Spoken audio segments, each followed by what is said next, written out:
Prior to his financial troubles, the CEO outlined plans for a new home in Great Falls, Virginia, which he described as part house, part embassy, and part ceremonial, running a price tag ranging between $28 million and $50 million. He even joked at his 35th birthday party this spring that he was now old enough to run for president and was declaring his candidacy. Good afternoon. You are listening to another episode of Black Man Into the Wild. I'm blessed to be here with you all today, and I'm blessed to have you here with me as well. Now, today at a high level, we're going to be looking into the DeFi or decentralized financed movement, talking a little bit about Ethereum smart contracts and NFTs, and I also want to circle back a little bit to, of course, Bitcoin from the last time I spoke about it a little bit at length. But before we get started, if you haven't already, please go ahead and subscribe to the channel, like this video. That helps me out a lot, and share it with your friends if you do like what you hear. All right, so, okay, the CEO in question here is a gentleman by the name of Michael Saylor. Now, Michael Saylor is the CEO of a company called MicroStrategy, a business intelligence, a cloud-based services, and most recently, a Bitcoin investment company. And that little piece that I read there at the opening actually comes from a Forbes article published actually a little bit over 20 years ago.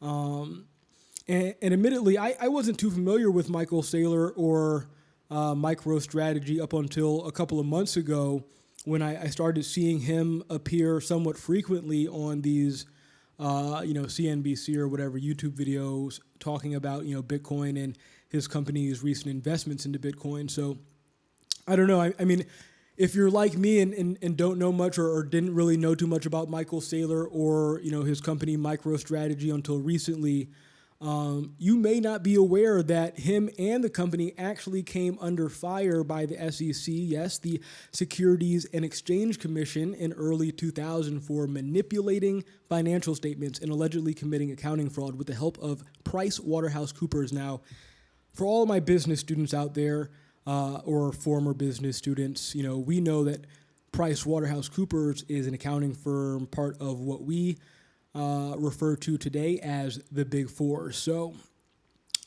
now I don't intend on spending too much time with this particular story tonight. However, I felt it was appropriate to mention since, we are going to be talking about digital assets. And the last time I spoke about Bitcoin, we were looking at the growing adoption among certain influencers such as Elon Musk and Jack Dorsey. And since, we've seen Tesla buy $1.5 billion in Bitcoin with plans to accept it as payment. And then we've watched Tesla halt acceptance of Bitcoin for their car purchases, which, speaks to what I mentioned in the last podcast about, Elon Musk potentially being a bad actor out to do no good for humanity. So I don't know. Now we have this Michael Saylor guy to pay attention to, along with MicroStrategy. Both appear to be growing more influential in the Bitcoin space with, the companies, their last purchase, putting their Bitcoin holdings at more than $3 billion. So I don't know.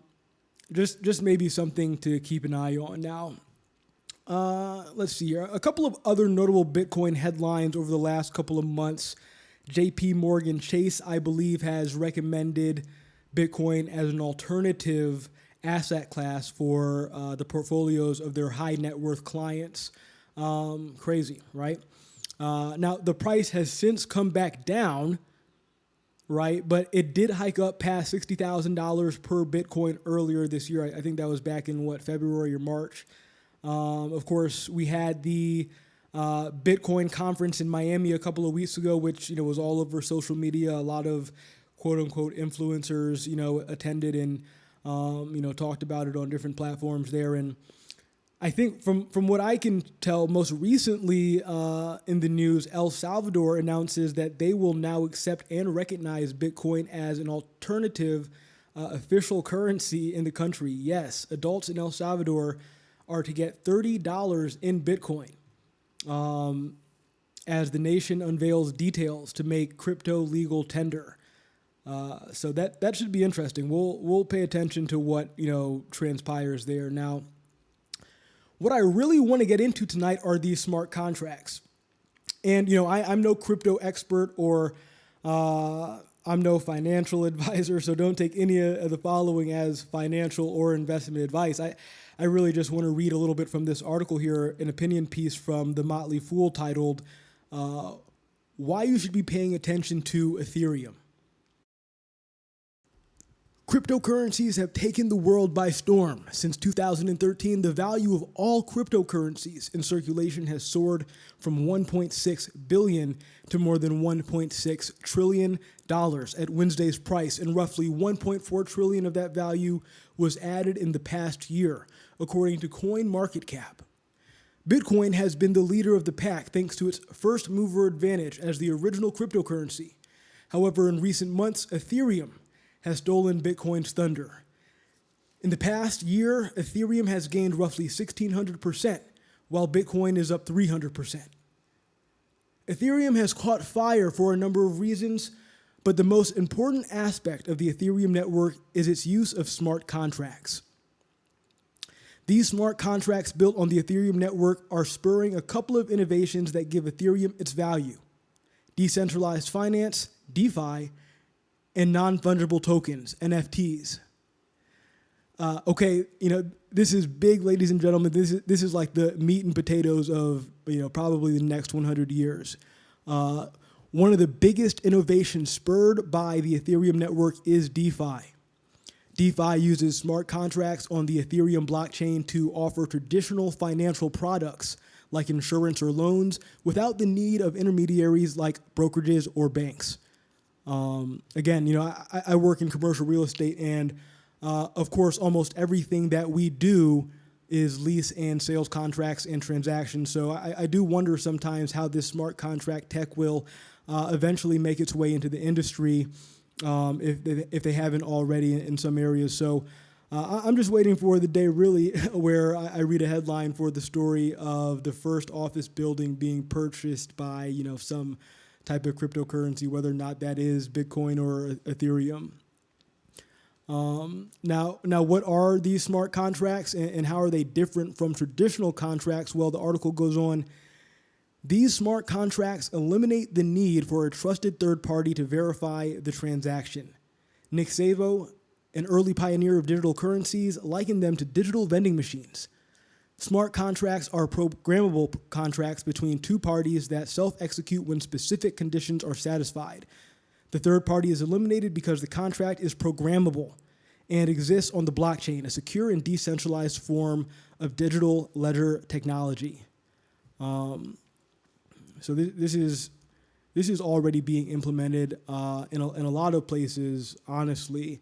But on the mainstream day to day, probably within the next 10 years, I can imagine we see these executed quite a lot more frequently than we are today.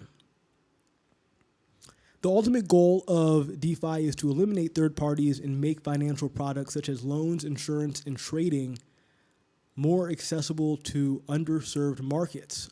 According to World Bank, 1.7 billion adults across the globe lack access to banking services. However, 2/3 of those do have access to a mobile phone and internet connection and could benefit from DeFi. A real-world example here, Munich-based Etherisk built its first product, flight delay insurance, with smart contracts on the Ethereum network. And it works like this. When a customer purchases flight delay insurance, it's recorded on the blockchain in smart contract form. If a flight is delayed by 45 minutes or more, the self-executing contract pays out customers instantly. Crazy. The smart contract allows the customer to avoid making claims with an insurance company, making insurance more efficient. Etherisk sees insurance as an industry ripe for disruption by utilizing smart contracts, saying they could make the purchase and sale of insurance more efficient while lowering operational costs and providing greater transparency into the industry. Now, Ethereum leads the pack when it comes to decentralized contracts, whose popularity has taken off this year. According to DeFi Pulse, over $63 billion was locked up in smart contracts as of Wednesday, a 65-fold increase from the $953 million locked up in smart contracts just 1 year ago. So it's just wild. It's like the wild, wild west out there. You know, this whole digital asset class that has sort of gotten a lot of hype and a lot of build-up, put into it, or I should say maybe put behind it over really the last 6 months. And so you see really the year-over-year number there is quite astounding. Now, Ethereum is leading the NFT trend too. The Ethereum ecosystem is perfect for another purpose as well, non-fungible tokens. One of the problems in the digital age is the ease with which we can duplicate digital assets like images, videos, and songs. Now, NFTs aim to make digital products more like physical ones by giving them scarcity, uniqueness, and proof of ownership. NFTs have exploded in popularity in the past year. According to Non-Fungible, there were nearly $67 million in sales related to NFTs in 2020. So far in 2021, sales are an astounding $840 million, representing over 11 times the growth from last year's total. And the year isn't over yet. Comparing the full month of April to the same month last year, I guess we're in June going into July now, NFT sales were up 82-fold. To say NFTs have exploded is really an understatement. And it finishes off here. The Ethereum network plays a key role in NFTs, as most NFTs are priced in Ether, the digital token of the Ethereum blockchain. In fact, the earliest and most popular NFTs with names like CryptoKitties and CryptoPunks are run on the Ethereum blockchain. So I don't know, again, too much about, this whole brave new world that we're getting ready to explore here. Some people already have been for probably 20 years, but we are clearly living in the future.